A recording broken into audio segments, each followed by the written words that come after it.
It's not doing at all. It's doing nothing. The primary problem is that it doesn't even understand the cause. It's in denial. The primary cause of what we are going through today is the recklessness of this government and this president by suddenly removing fuel subsidy on the day he was inaugurated, without looking at the balance sheet of the country, without consulting, and without knowing what the problems are. Flippantly, on May 29th, just removed fuel subsidy without having any fallback plans. You don't do that, and that's why we're going through all of this. Price of food is going up. Inflation, as at yesterday, was 29.9. The dollar, when they came to the naira, was 680. Today is 1,500. Everything is going up. And they are surprised because they don't have a plan. And I said it from the outset that in August last year, that Tinubunomics is nothing but a very painful pill for everybody to die. And people are dying. This president started this policy before he even assembling his team. It clearly showed that the president was being advised by shadowy, armchair, theoretical economists that know little or nothing about the sufferings of our people. And we all know all this policy is just a prescription they got from the World Bank in Washington, D.C. They got a prescription. And that prescription is killing our people. We've been raising our voices, telling the president and the governors. The president looks like he's just drowning. And the economic team, all they are doing is like flailing their arms as if they are drowning. I saw the three economic team the other day on TV at the National Assembly, and I was a lot more depressed than when it started. The Minister of Finance, the Central Bank Governor, and the FIRS boss. The honest truth is that they do not know how to get out of this mess. This self-inflicted pain they've put this nation through. They don't know how to get us out of it. And we are warning them. And we do not see what Martin Luther King referred to as the fierce urgency of now from this government to get us out of this mess. We are in serious trouble. Everything must stop. There is hunger in the land. Democracy means nothing to a hungry, angry, homeless man or woman. What they are doing is akin to a doctor coming into a room, patient's room, and just looking at the numbers. Oh, the blood pressure is this, the pulse is this, instead of looking at the patient. They have no connection with our people. Our people are suffering. Millions of people, predominantly women and children, go to bed hungry in this country of plenty. Nigeria has no reason to be poor. Nigeria is not a poor country, but our wealth is in the hands of a few. And we see that, even the cost of governance. They are living as if it is 1999. Our people are dying. That is why in the North, we had the voices of our traditional rulers. And they should take it seriously. You remember when the First Lady visited the Emir of Kano 2 weeks ago? The Emir of Kano told her, go and tell Mr. President that our people are suffering. There is hunger in the land. It was a coded message, because if the president does not read the papers, if he does not go through social media, if his advisors would not tell him the truth, the Emir was telling the wife, go and tell Mr. President. As a follow-through, all traditional rulers in the North met in Kaduna 3 days ago, and they came out with a screaming headline all papers took 3 days ago, read by the Sultan of Sokoto.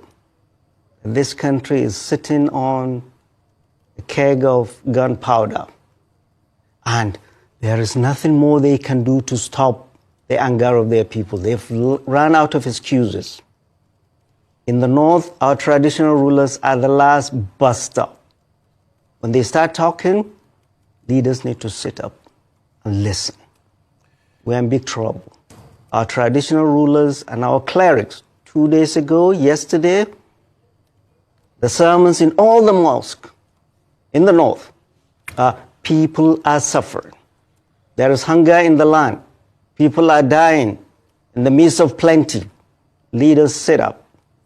Any leader who does not listen to the sufferings of his people does so at his own peril. What we are afraid of, we're not afraid of what is going to happen to politicians. We're afraid is what is going to happen to our country, Nigeria.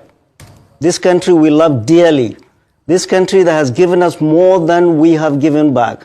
This country that has been formed on the blood and sweat and tears of our leaders past.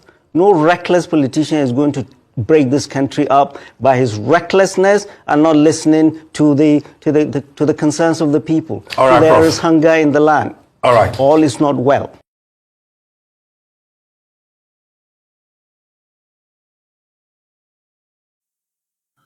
So, like I said before, you cannot just remove the subsidy like that. It's a crime.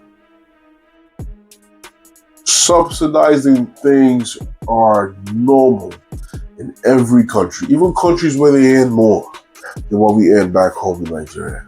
In England, people make more money, than they make in Nigeria doing the same work. So let's say a carpenter in England is a rich guy compared to a carpenter back home, or a plumber, or whatever the job may be, a security guard, or whatever it is.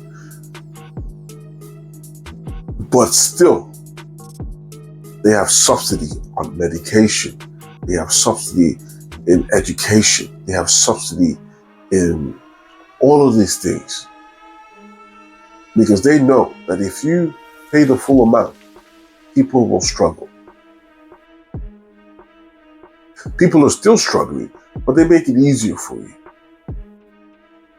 So here in England, if you have medications you're supposed to take, medications, it doesn't matter if you're supposed to buy like 6 different medications, right? You'll still pay £9. You pay £9. If you're going to get 1 sachet of something, £9. If you're going to get 4 sachets, if they give you a prescription for 4 different items, you still pay £9. Or 11 different items, you still pay £9. If it's for kids, it's free. Yeah. Subsidize on the education for children and all of that stuff.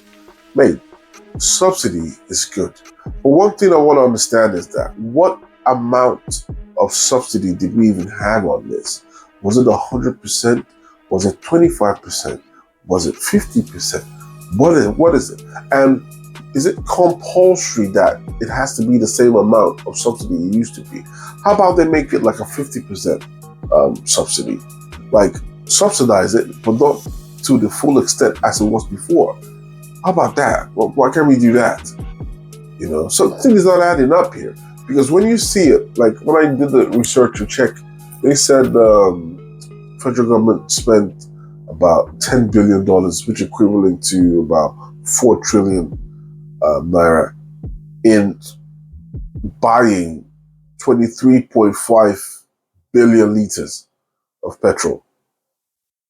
And when I did the division, when you divide 4 trillion by 23 billion, it comes down to about 166 per liter. All right, that's how much the equivalent of what that amount was. And then they were selling it at 190, 200. I mean, it's reasonable. But then when you do the maths now, when you times 23.5 billion liters times 690, we are looking at over 15 trillion now. So somewhere around there, the maths isn't adding up. Something is wrong. And then another question is it that the price is being raised by the dollar? So we're saying that. So are they saying that when this batch of fuel that they bought from refineries abroad, when it's finished, when they go for another batch, are they saying that it's going to now become the dollar value? Because the first time it happened, they were like, it's because of the dollar, right? And that was when dollar was still in the 700s and the 600s, okay? So now that the dollar is about 180, so, well, sorry, 1,800. How much will a liter be now? Will it be over 1,000? Because if we look at it like that, why isn't it going up? Because the dollar is, the naira is falling fast. Today I checked, a pound is about 2,100. 2,100. It's crazy. So what is that dynamic there? Because it's been steady on 690. So is it when this batch is over, when they import the next batch, will it be higher? If it's higher, then people are going to physically die. People are dying now, but they're gonna physically die if they do that, if that happens. Facts. Unfortunately, Nigeria is a basket case these days. So taking out the subsidy without any cushion is insane. In fact, from my perspective, the subsidy should be put back on. The subsidy did not need to leave. It was the only thing that we were doing that was helping the people. Facts. Nothing else. Nothing else. But some people came and said we were not paying subsidy. Some people said we were paying subsidy, but we were not supposed to pay as much as we were paying. And some people said people were making millions off it, or trillions or billions. Who are these few people? My point is, why is there not somebody in prison? An NPC, who is in there? Why is it like a shadowy, darkish mystery thing happening in NPC? Who was responsible for this subsidy? And it has to be Buhari, for me. Has to be. Why is it a mystery? Why isn't it clear? Like, okay, this what? Who was in charge? He didn't do this, he didn't do that. And why is it not being questioned? So the whole country is being pushed into this darkness because of a few people that are enjoying themselves now. My people, we're in trouble, big trouble, you know. See what this guy has to say anyways about it. The Abuja rates, PMS, is minimum is 640 at Mobile, 670 at Etana, 680 at Total. That's 618 naira per liter. Per liter. Of fuel, okay. Per liter. Outside Abuja, the rates are totally different. In my own far-flung part of this country, a liter is 1,000 plus. And as many. What part of the country is that actually? You really want to know? Yeah, I mean, if you're saying 1,000 naira per liter, I just had to intervene there. You think it is not true? I'm not doubting you actually. Okay, let's leave that for now. So the issue is that life has gone beyond the level that Hobbes had in mind when he talked about the meanness, the brutishness, and the shortness of life, and so on and so forth. We have never seen this. We've never seen this before. Never, ever. All right. And for how long can we take this? So these are the issues. It's not at the notice of protest is not about wages only. If you take a look at the agreement, it's here. I have it here. Yeah, the 15-point agreement. The 50-point agreement, yes. And thank God you were able to articulate this, you know. So if you go to this agreement, you find out that positively affects all the sectors of the economy. everybody. You don't have to be a worker in the real sense of it. So issues of movement. Look at food. You can't buy food now. Look at inflation. It changes per hour. Cost of living. Look at it. We have been reduced to the barest minimum, and this is not acceptable. This cannot be about renewed hope. Whoever describes this as renewed hope must be a pervert. You think so? Oh, sure. Facts. And the politicians are not doing their job. So let's say, for instance, in the US, the Republicans are on the ass of the Democrats. So Republicans are checking Biden. When Donald Trump was there, the Democrats were on Biden's ass. So the House of Assembly, all of that stuff. The senators are there making sure they're on their toes doing their job. I don't seem to get that same body language with the ones we have in Nigeria. Everybody's just enjoying themselves.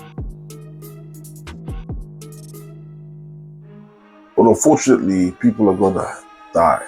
People are going to die in the country that we're from, the people. Nigeria is a basket case. And the solution is simple. We must bring back subsidy. And the longer he leaves it, the worse it will get. Because the debt is packing.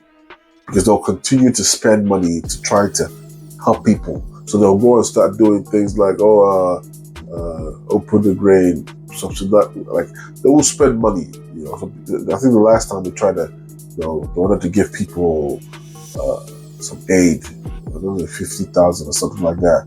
Something ridiculous like that. Because after the money, when the 50,000 is over, what then? What then? You're still back in the same problem that you stupid. You need to put back the subsidy. Simple as.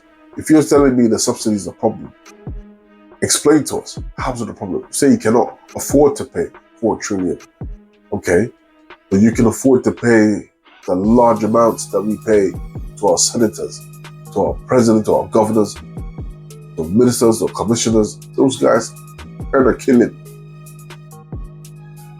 The money we even get from just saving, if we can cut down those salaries in half, those allowances, the people that take pension, the people that are taking 4 different types of pensions, from being local government chairman, governor, commission, like all these people are thieves, man. Incredible.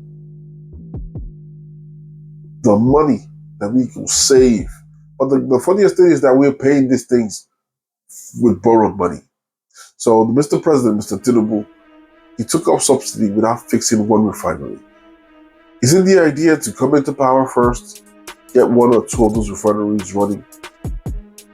Then, you're able to supply locally refined petrol and diesel, Then you take out the subsidy and see what happens by providing Nigerians locally refined fuel at a lower rate, because you're no longer importing it. You're no longer paying the cost of transporting that fuel across the ocean.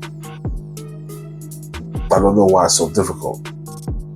This is the question that they need to ask. And where is that Dangote refinery that they're supposed to have finished already? What's happening with that one? Silence. Oh my God. Problem. Well, we're going to sit here and watch it on the news. Because when they were doing the election, when Mahmoud did what he did, Mahmoud is at home, chilling.